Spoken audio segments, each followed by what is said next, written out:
오늘은 창세기 72번째 시간입니다.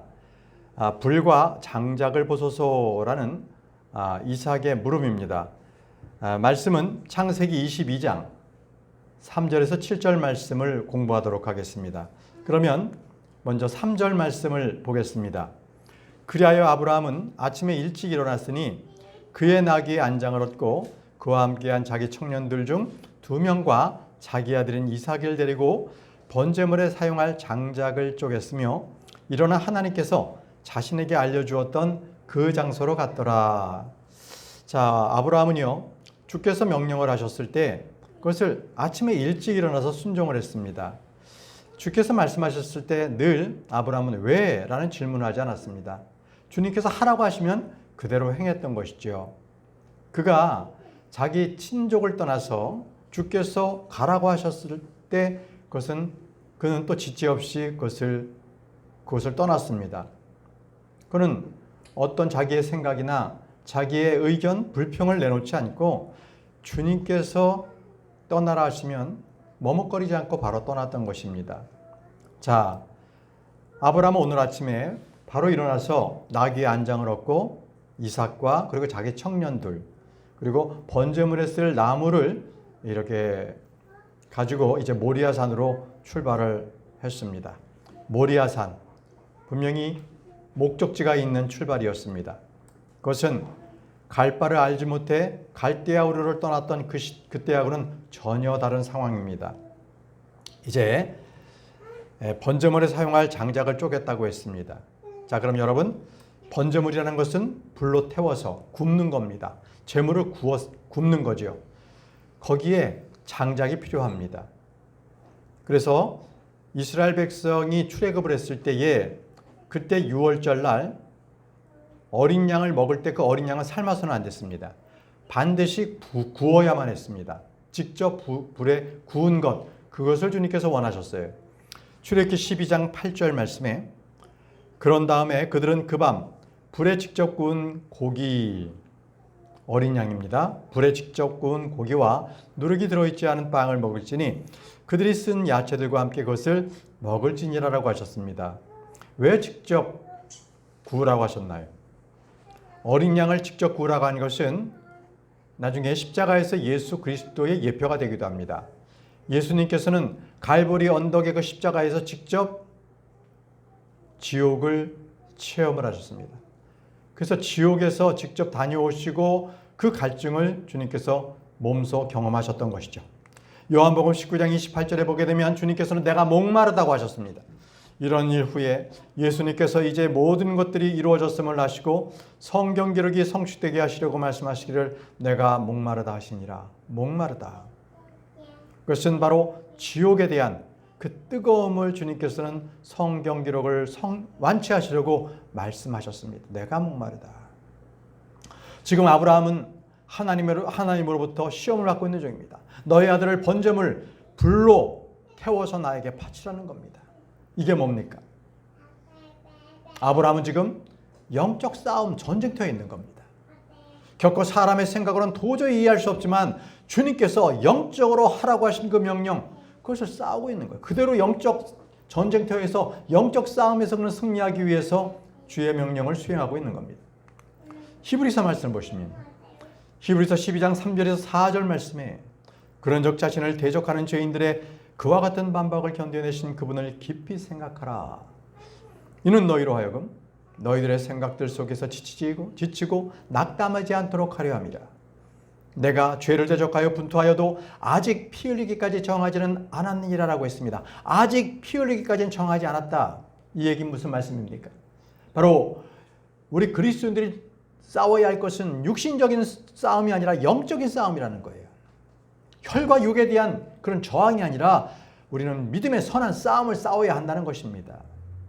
여러분, 육신과의 싸움은 바로 죄와의 싸움입니다. 죄와 싸우는 데 있어서 가장 중요한 진리가 예수 그리스도께서 우리를 위해서 그 죄를 이미 담당하셨다는 것입니다. 예수님의 죽음은 나의 죄 때문에 죽으신 것입니다. 그렇기 때문에 우리가 영적 싸움을 싸워야 하는 것은 더 이상 죄가 우리를 지배하지 못하도록 하기 위한 것입니다. 죄가 우리를 더 이상 굴복시키지 못하도록 나의 몸을 바로 죄의 종으로 내어주지 않는 바로 그러한 전쟁, 그것이 바로 영적 전쟁인 것입니다. 다시 말씀드리면 우리가 싸우는 영적 전쟁이라는 것은 죄와의 전쟁입니다. 그냥 어둠의 세력이라고 해서 막연하게 생각할 것이 아니라 지금 내 앞에 있는 죄와의 전쟁, 이것이 바로 영적 전쟁인 것입니다. 여러분, 지금 아브라함은요, 바로 예수 그리스도의 훌륭한 군인으로서 영적 싸움을 싸우고 있는 것입니다.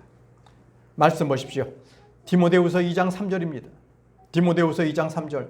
그러므로 너는 예수 그리스도의 훌륭한 군인으로서 어려움을 견디어내라고 하셨습니다. 바로 우리는 영적 싸움을 그리스도의 군사입니다. 그렇기 때문에 그 어려움을 반드시 이겨내야 하는데 무엇으로? 예수 그리스도께서 주시는 그 힘으로 우리는 능히 이 영적 전쟁에서 승리할 수가 있는 겁니다. 네, 여러분, 이 영적 전쟁이라는 것은 휴전도 없습니다. 정전도 없습니다.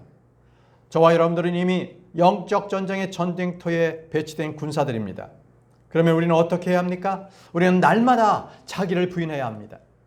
그리고 날마다 자기 십자가를 지고 주님을 쫓아가야 되는 것입니다. 다시 본문 말씀 돌아가겠습니다. 창세기 22장 4절입니다. 그때 셋째 날에 아브라함이 자신의 두 눈을 들어서 멀리 떨어져 있는 그 장소를 바라보았더라라고 했습니다. 아브라함이 일찍 일어나서 자기 장막을 출발해서 셋째 날에 이미 모리아 산의 그 지역으로 들어왔습니다. 목적지에 도착을 한 것이죠. 그런데 지금 뭐라고 합니까? 아브라함이 자신의 두 눈을 들어 멀리 떨어져 있는 그 장소를 보았다고 했습니다. 멀리 떨어져 있는 그 장소, 이 부분에 대해서 주님께서 이렇게 말씀하셨습니다. 요한복음 8장 56절에 너희의 조상 아브라함은 나의 날을 보는 것을 크게 기뻐하였느니라. 아브라함은 멀리 있는 나의 날을 보고 기뻐하였다고 그렇게 말씀하고 있습니다. 그리하여 그것을 보았고 반가워하였느니라. 멀리 있는 그 산, 모리아 산을 본 아브라함은 예수 그리스도의 날을 보고 즐거워했다고 합니다. 여러분, 구약 성도들 역시 모두가요, 아득히 멀리 떨어져 있는 것을 그들은 보았다고 기록하고 있습니다. 히브리서 11장 13절입니다. 이들 모두가 그 약속하신 것들을 받지 못한 채 믿음 안에서 죽었으나 아득히 떨어져 있는 그것들을 보았고 그것들에 대하여 확신하게 되었으며 그것들을 기꺼이 받아들였고 라고 했습니다. 구약 성도들이 지켜보고 바라봤다는 것은 무엇입니까? 앞으로 장차 메시아가 오실 그것을 멀리서 지켜봤다는 것입니다. 그러나 우리 이미 주 예수 그리스도께서 이 땅에 오셔서 십자가에 달리셔서 그 십자가를 믿는 자마다 이미 구원을 얻었다는 것을 우리는 다 알고 그리고 경험한 바 있습니다. 여러분, 구약 성도들은 아직 예수 그리스도께서 오시기 전이기 때문에 아득히 멀리 떨어져 있는 그분을 바라봤던 것입니다. 다시 본문 말씀으로 돌아가서 창세기 22장 5절 말씀을 보겠습니다. 그리고는 아브라함이 자기 청년들에게 말하기를 너희는 나귀와 함께 여기 거하라. 그리하면 나와 소녀는 저쪽에 가서 경배를 드린 다음에 너에게 돌아오겠노라 하였더라. 나와 소녀는 저쪽에 가서 경배를 드린 다음에 너희에게 돌아오겠다고 했습니다. 아브라함은 분명히 부활신앙을 가지고 있었습니다. 아브라함, 야곱과 같은 그러한 그 동시대에 욥이라는 사람이 있었습니다. 그 욥도요, 부활신앙을 가지고 있었습니다. 욥기에 이렇게 기록하고 있습니다. 여기 이 말씀을 잘 주의해서 보십시오. 욥기 19장 25절 26절입니다. 이는 내가 나의 구속주께서 살아계시는 것과 그분께서 마지막에 가까운 날에 땅 위에 서실 것을 알기 때문이라. 그리고 나의 피부의 벌레들이 이 몸을 멸한 뒤라 할지라도 여전히 나는 나의 육체 안에서 하나님을 보리라고 했습니다. 자, 나의 피부의 벌레들이 이 몸을 멸하는 거예요. 그런데도 불구하고 나는 여전히 육체 안에서 in the flesh입니다. 육체 안에서하고 육체 밖에서라는 것은 완전히 달라요. 여러분, 육체 안이라는 것은 부활의 몸을 입고 육체 안에서 주님을 바라보는 거고요.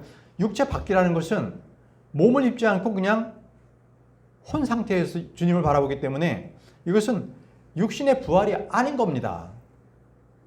그래서 욥님이 나의 육체 안에서라고 한 것은 내가 부활해서 주님을 바라보겠다고 부활신앙을 노래했던 것이죠. 자, 아브라함이 청년들에게 말합니다.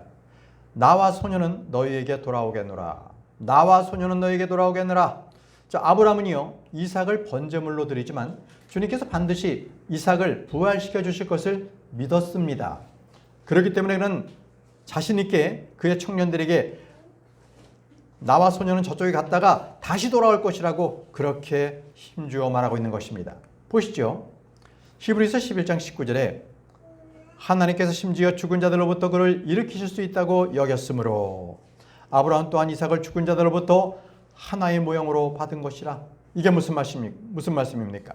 죽은 자들로부터 그를 일으킬 수 있다고 여겼다라고 했습니다.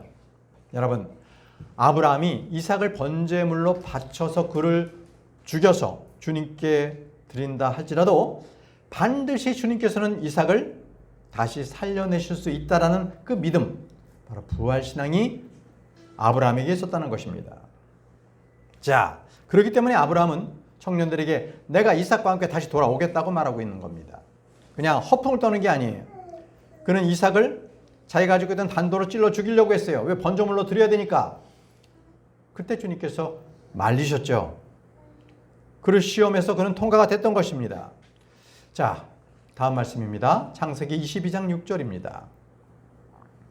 그런 다음에 아브라함은 번제물에 사용할 장작을 취하여 그것을 자기 아들 이삭 위에 지웠더라. 그런 뒤에 그는 자기 손에 불을 들고 단도 한 자루를 들었더라. 그리고 그들 둘이 함께 갔더라라고 되어 있습니다.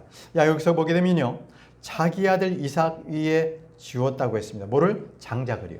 그 나무를 자기 아들 위에 지우게 했다는 거예요. 자, 이것은 갈보리 십자가를 향하는 예수 그리스도의 모형이 되기도 합니다. 우리 주님께서는 당신께서 달리실 그 나무 십자가를 직접 자신의 어깨에 메고 갈보리 동산으로 올라가셨습니다. 그것이 바로 이삭이 자기를 불태울 그 번제에 쓸 장작을 자기 어깨에 짊어진 것과 똑같은 겁니다. 자, 그런데 문제는 나무와 불이나 칼은 준비되어 있는데 번제물에 쓸 양은 준비가 되어 있지 않다는 것입니다. 자, 그 번제물은 어디에 있습니까? 바로 그 번제물은 번제에 쓸 그 나무를 짊어진 바로 그 사람이었습니다. 그 사람이 제물이었던 것입니다. 보시죠. 요한복음 19장 17절입니다. 그리고 그분께서 그분의 십자가를 짊어진 채 해골의 장소라 불리는 곳으로 나가셨는데 히브리어로 골고다라 불리는 곳이었더라. 자, 골고다, 이것은 해골이라는 장소입니다. 그것으로 주님께서 직접 십자가를 짊어지셨습니다. 이것은 주님께서 짊어진 그 십자가에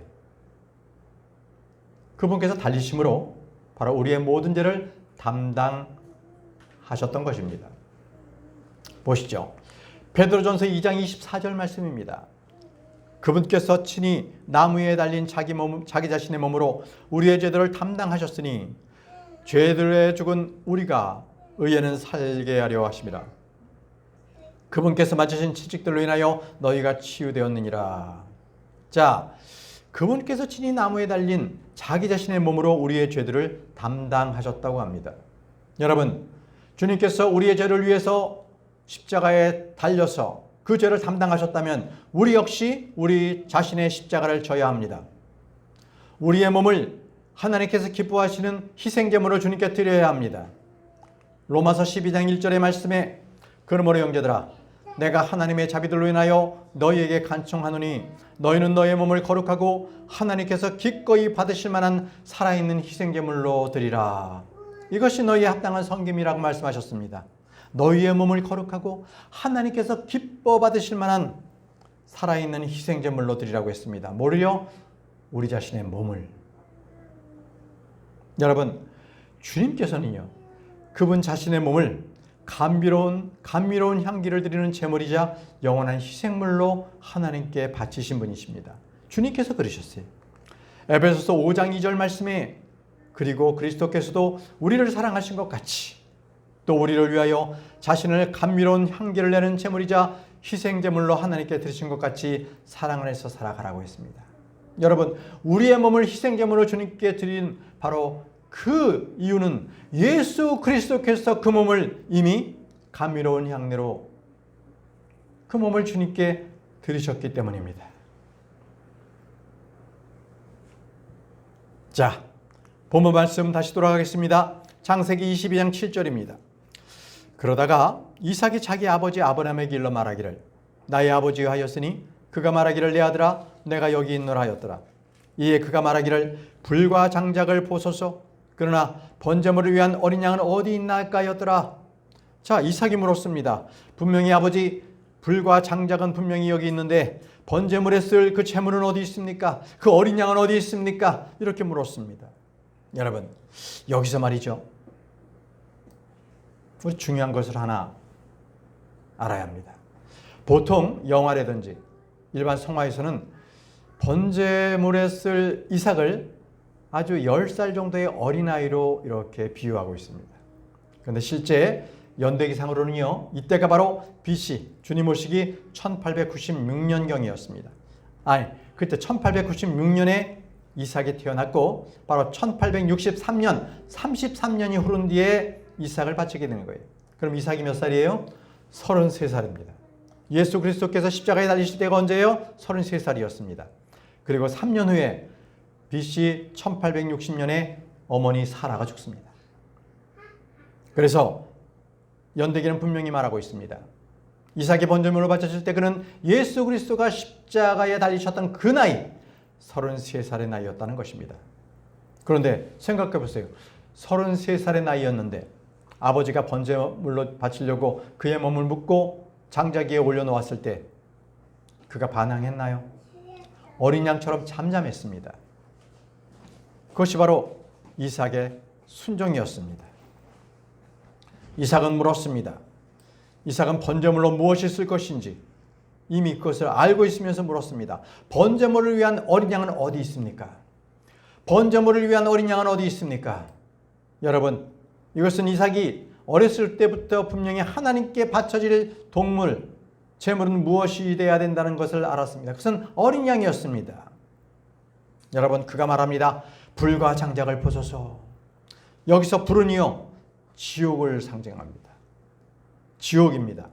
신명기 32장 22절에 이는 나의 분노 속에서 불이 타오르났으니 가장 낮은 지옥까지 태울 것이요 땅을 그녀의 소산과 함께 살을 것이요 산들의 기초들에도 불을 놓을 것이라고 했습니다. 나의 분노 속에서 불이 타올랐으니 가장 낮은 지옥까지 태울 것이요 가장 뜨거운 그 밑바닥, 가장 낮은 지옥까지 주님께서 그 분노 속에서 불을 타오르게 한다는 것입니다.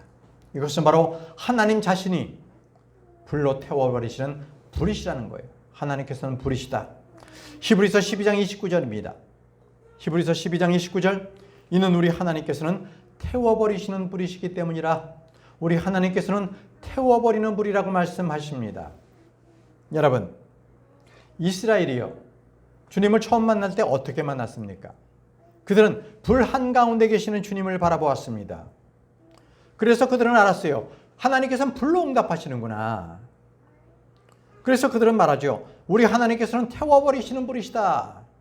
이것은 바로 구약의 히브리인들은 하나같이 고백하는 겁니다. 하나님은 태워버리시는 불이시다. 불 가운데 계시는 분이시고. 그래서 보십시오. 유다서 1장 7절에 바로 소돔과 고모라와 그와 같은 생활 양식 가운데 있는 그것들 주변의 도시들이 스스로를 음행에 내어주고 이상한 육체를 따라가다가 영전하는 불의 복수를 당하여 본보기로 제시된 것 같으니라. 자, 소돔과 고모라와 같은 그 생활 방식에 살았던 사람들은 다 지옥으로 떨어졌는데 그걸 뭐라 하느냐? 영전하는 불의 복수라고 말씀하세요. 하나님께서는 불로 태우시는 분이세요. 영전하는 불이 태워지는 곳, 그것이 바로 지옥입니다. 그래서 일각에서는요, 지옥은 그저 주님께서 임재하지 않는 어둠의 지역, 이 정도로 표현하는데 그건 아닙니다. 지옥은 이제 주님께서 누가복음에서도 말씀하셨듯이 마가복음이죠. 계속적으로 불로 태워서 무서운 곳이에요. 사람이 갈 수 없는 곳입니다. 가서는 안 되는 곳이에요. 그래서 주님께서 지옥에 가지 않도록 지옥이 어떤 곳인지를 연거푸 3번이나 말씀하셨어요. 지옥불이 얼마나 뜨겁고 무서운 곳인지를. 여러분, 그 불은 심판의 불입니다. 주님께서 내리시는 불은 심판의 불이에요. 하나님께서는요, 이제 대환란 때 그 심판의 불을 내리십니다. 대환란 때. 베드로서 3장 7절 말씀을 보세요. 베드로서 3장 7절. 그러나 지금 있는 하늘들과 땅은 동일한 말씀에 의하여 간수되고 있으니 불경건한 사람들의 심판과 파멸의 날을 대비하여 불살라지기 위해 간직되어 있느니라. 그 불은 불경건한 사람들의 심판과 파멸의 날을 위해서 그 불이 간직되고 있다고 말씀하십니다. 하나님은요, 자신의 분노를 불로써 나타내신 분이에요. 불로써. 계시록 14장 10절 말씀을 보십시오. 계시록 14장 10절. 바로 그 자는 혼합물 없이 그분의 격분의 잔 속에 부어진 하나님의 진노의 포도주를 마시리라. 그리하면 그는 거룩한 천사들 앞과 어린 양 앞에서 불과 유황으로 심히 고통을 당하리라. 이렇게 말씀하셨습니다. 하나님의 진노의 포도주. 바로 그 진노가 쏟아질 때에 주님께서는 불을 쏟아 부어내시는 것입니다. 자, 우리는 다시 창세기 22장 7절 본문 말씀으로 돌아가겠습니다. 아까 이삭이 불과 장작을 보소서 했습니다. 지금 우리는 불을 살펴봤습니다. 이번에는 장작을 한번 살펴보겠습니다. 장작은요, 성경에서 나무를 사람으로 예표하기도 합니다. 사람으로 표현합니다.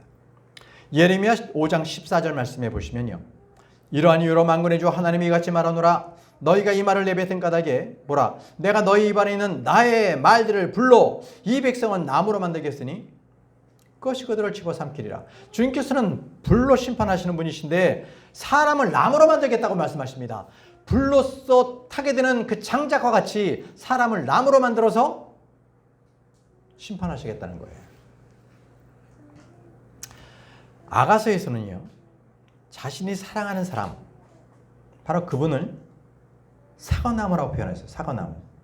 아가서 2장 3절에 마치 살림의 나무들 가운데 있는 사과나무 같이 아들들 가운데 있는 나의 사랑받는 이도 그러하도다. 내가 그분의 그늘 아래 대단히 큰 즐거움으로 앉았으니 그분의 열매가 나의 입맛에 달콤하였도다. 사과나무의 열매, 사과가 얼마나 달콤하겠습니까? 근데 여기 사과나무와 같다. 그분은 나의 사랑받는 이다. 누굽니까? 이것은 한 여인이 자기의 사랑을 받는 바로 그분, 바로 예수 그리스도를 사과나무에 비유했던 겁니다. 지금 사과나무와 같은 분이라는 것은 예수 그리스도십니다.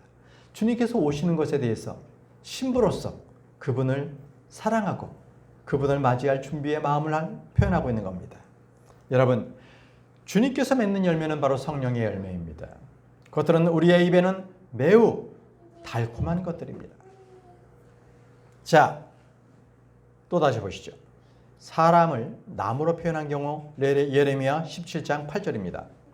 이는 그가 샘들 곁에 심겨져서 강가로 그녀의 뿌리들을 뻗는 한 나무 같아서 열기가 오는 때를 보지 아니할 것이요, 다만 그녀의 잎사귀는 풀 것이요, 가뭄의 때에도 염려로 가득하지 아니할 것이요, 열매를 내는 것도 그치지 아니할 것이기 때문이라. 여기서 보면 물가에 심겨진 것, 강가에 심겨진 그 나무, 이것은 바로 주님을 신뢰하는 사람을 말합니다. 주님을 신뢰하는 사람은 강가에 심겨진 나무와 같이 어떤 열기에도 해를 입지 않습니다. 도리어 많은 열매를 맺게 되는 거죠. 누가요? 주님을 신뢰하는 사람. 그것이 바로 강가에 심겨진 나무와 같은 사람입니다. 자, 이제 다시 본문 말씀 돌아가겠습니다. 창세기 22장 7절 말씀. 자, 불과 장작을 보소서 하고 나서 뭐라 그러냐면, 그러나 번제물을 위한 어린 양은 어디에 있나이까? 라고 이삭이 아브라함에게 질문했습니다. 번제물을 위한 어린 양, 그것이 어디 있습니까?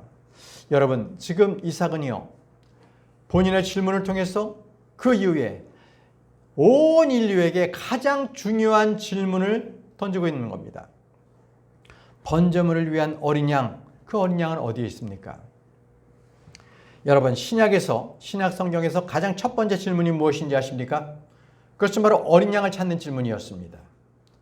마태복음 2장 2절에 동방의 지혜자들이 와서 묻습니다.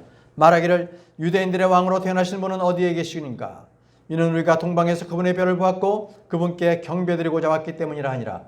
여러분, 동방에서 온 지혜자들이 첫 번째 질문이 바로 유대인의 왕으로 오신 바로 그 어린 양, 그분께서 어디에 계시는가를 물었던 것입니다. 여러분, 그래서 참으로 질문은 중요합니다. 이 질문은 바로 내가 구원받기 위해서는 무엇을 해야 합니까? 라고 바꾸어 말할 수 있는 질문입니다. 어린 양께서 구원을 주시기 때문입니다. 사도행전 16장 30절 말씀에 그리고 나서 그들을 데리고 나와 말하기를 선생님들이여 제가 구원을 받기 위해 무엇을 해야만 하나이까 하였더라. 이것은 바로 감옥의 그 관리하는 간수가 자기가 구원받기 위해서 무엇을 해야 하는지 질문하고 있는 거예요. 제가 구원받기 위해서 무엇을 해야 하겠습니까? 이것이 바로 사람에게 있어서는 가장 중요한 핵심적인 질문입니다. 내가 무엇을 해야 구원받을 수 있겠습니까? 이 말은 다시 말한다면 하나님 앞에서 나의 죄가 깨끗해져서 그것을 하나님 앞에 입증할 수 있다는 거예요. 나는 죄인이 아니라는 거예요. 왜? 예수 그리스도께서 나의 죄를 모두 다 담당하셨기 때문에 나는 죄 없는 자로 하나님께서 입증해 주신다는 거죠. 욥기 25장 4절입니다. 욥기 25장 4절.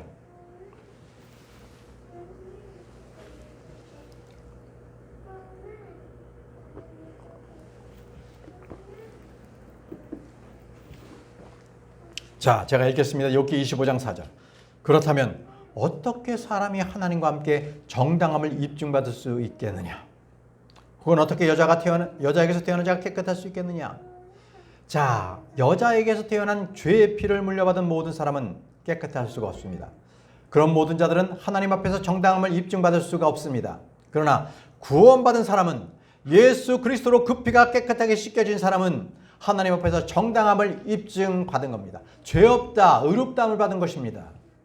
여러분, 그렇기 때문에 우리가 구원받았다는 것은 예수 그리스도로 인하여 불결한 것에서부터 정결한 것이 되었다는 것입니다.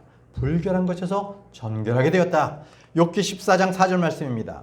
누가 불결한 것에서 정결한 것을 가져올 수 있나이까? 한 사람도 없나이다. 사람의 노력으로서는 결코 자신의 불결한 것에서 자신을 정결한 것으로 바꿀 수가 없어요.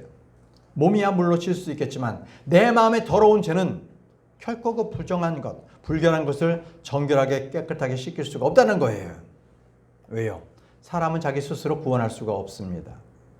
여러분, 불결한 것을 정결하게 한다는 것은 오직 예수 그리스도의 피뿐이 없습니다. 아멘입니다. 자, 그래서 이 질문은 이렇게 질문할 수 있습니다. 당신의 혼은 예수 그리스도의 피로 구원받았습니까? 우리가 믿지 않는 사람들에게 항상 질문할 것이 이것입니다. 당신의 혼은 예수 그리스도의 피로 구원받았습니까? 이 질문입니다. 마태복음 16장 26절에 그러므로 사람이 온 세상을 얻고도 자기 자신의 혼을 잃는다면 그에게 무슨 유익이 되겠느냐? 혹은 사람이 자신의 혼을 대신하여 무엇을 주겠느냐? 사람이 자신의 혼을 대신해서 무엇을 줄 수도 없습니다. 자신의 혼이 가장 유익한 것입니다. 자신의 혼을 먼저 구원해야 되는 것이죠. 그런데 자신의 혼을 대신할 수 있는 바로 그 예수 그리스도의 이름을 총독 빌라도는 그 이름을 너무나 헛되이 사용했습니다.